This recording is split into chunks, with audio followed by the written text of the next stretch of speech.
In this video, we're going to be going over some of my old reptile care books. And well, since I'm only 20, they aren't crazy old, but there are a lot of flaws and a lot of good things I want to talk about in these books. So with that being said, let's put our thinking caps on and read these. Yo, what's going on, guys? All right, we are back home. We have the animals. I've become a playpen. I do have more books than this. The other ones are more tortoise books because I got my tortoise when I was 6 years old. And well, as a 6-year-old, first of all, you're not reading these books. Second of all, well, they had to take care of the tortoise more than I took care of him. But with that being said, this turtle book was actually one of the best books I've seen. And the reason why it's the best book is, well, most of this is not flawed information. It is really, really good information. Now, this turtle book goes over turtles and tortoises, so there might be a little bit of overlap. In the setup for tortoises section, it talks about the incredible enclosures you should be building for your tortoises. They give some really beautiful drawings that show how your animals can be set up in your own home or just right outside your own home in a naturalistic setup. Now, this focuses more about keeping your tortoise outside rather than my Russian tortoises are actually kept inside. And part of the reason why they're kept inside is, well, I live in Illinois and it gets really cold and my animals are just safer inside from the elements than outside. But don't get me wrong, keeping them outside in a naturalistic environment, if you can do it like places like Florida and surrounding areas that stay warm most of the year, well, it's a great way to give your animal an incredible amount of room for little cost.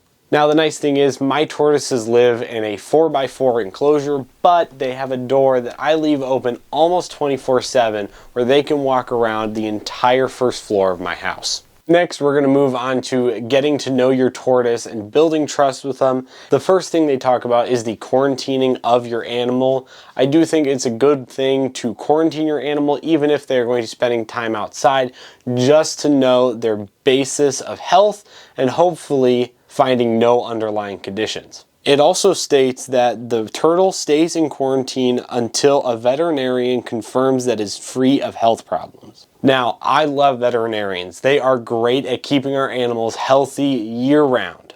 Next, we're going to talk about turtles in hibernation. Now, in reptiles, it's actually called brumation, which is just another form of hibernation, but for reptiles, it is a completely natural thing for your animal to go brumate. Now, if you want to brumate your tortoise, there are a bunch of steps in there on how to do it, but if you're keeping your animal inside, there is no reason you have to brumate your animal. Sometimes it is hard to keep the current low temperatures that they need to properly brumate.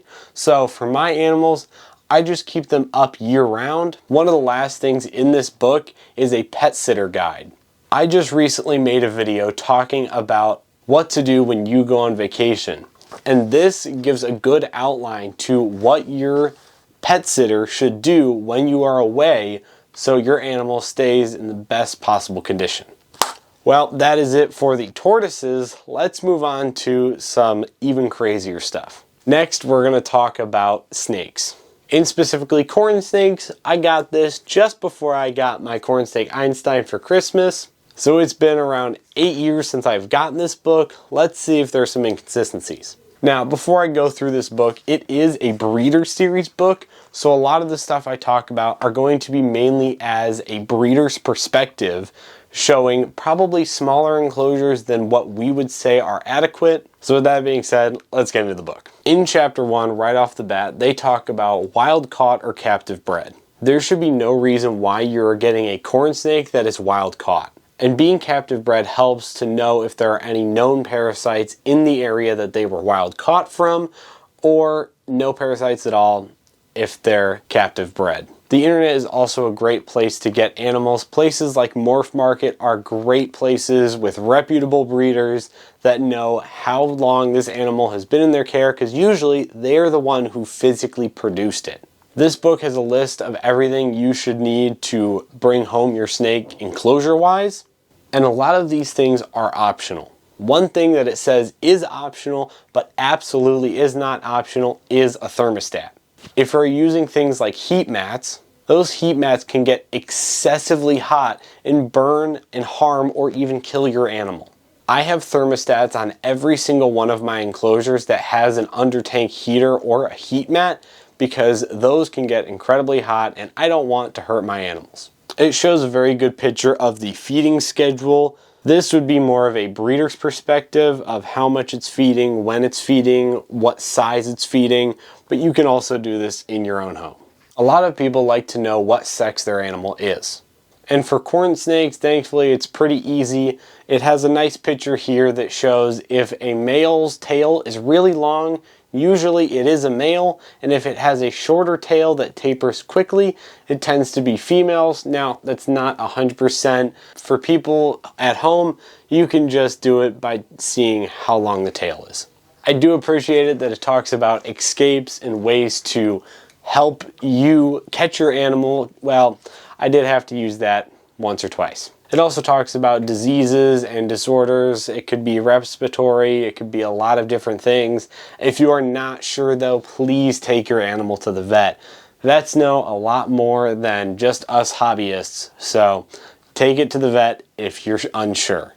Well, that is done with the corn snake book. We're going to move on to the leopard geckos. We're going to skip pretty far into this book because most stuff is pretty darn good and accurate to this day, but I do want to talk about the substrate and the housing of leopard geckos. They say you should use purely sand for the substrate of your animal, or because it's a breeder book, paper towels. Please don't do that. If you're going to do it, please have a mixture of a soil. I mix sand, coconut husk, and a little bit of dirt together to make a substrate for my leopard gecko. This picture is a 24-quart Rubbermaid enclosure, and it says it can house adequately 3 to 5 adult leopard geckos. Please don't do that. My leopard gecko lives in this big enclosure and it's only one of her. If you're going to house any more than 3 or 4 animals, do something like Wicked's Wicked Reptiles does with the bricks and sticks enclosure. Now you can dress it up however you like, but a 4x2x2 enclosure is plenty of room for them to separate in case they need to separate, because unfortunately animals, like humans, they will bicker and sometimes injure themselves, so a place to get away from the other animals is needed.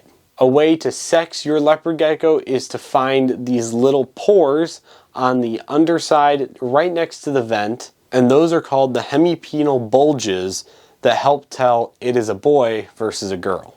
In this picture, you see an unhealthy leopard gecko versus a healthy leopard gecko. Leopard geckos store their fat in their tail. That's why it becomes a rounded shape. So in this picture with the leopard gecko that has a straight pointed tail, well, unfortunately, that is a heavily malnutritioned animal. Versus right next to it, it is a nice bulbous tail that shows that this animal is really healthy. For all of these books being over 20 years old, they still hold up pretty well. With that being said, that is going to do it for this video of All In Reptiles. Hope you guys enjoyed. With that being said, I want to give a huge shout out to my Patreon backers that help do everything with this channel. They get access to behind the scenes content, and with my reptile engineering series, they get every single 3D printing file to 3D print for themselves. With that being said, that is going to do it for this video of All Around Reptiles. Hope you guys enjoyed, and if you want to see more like this, subscribe.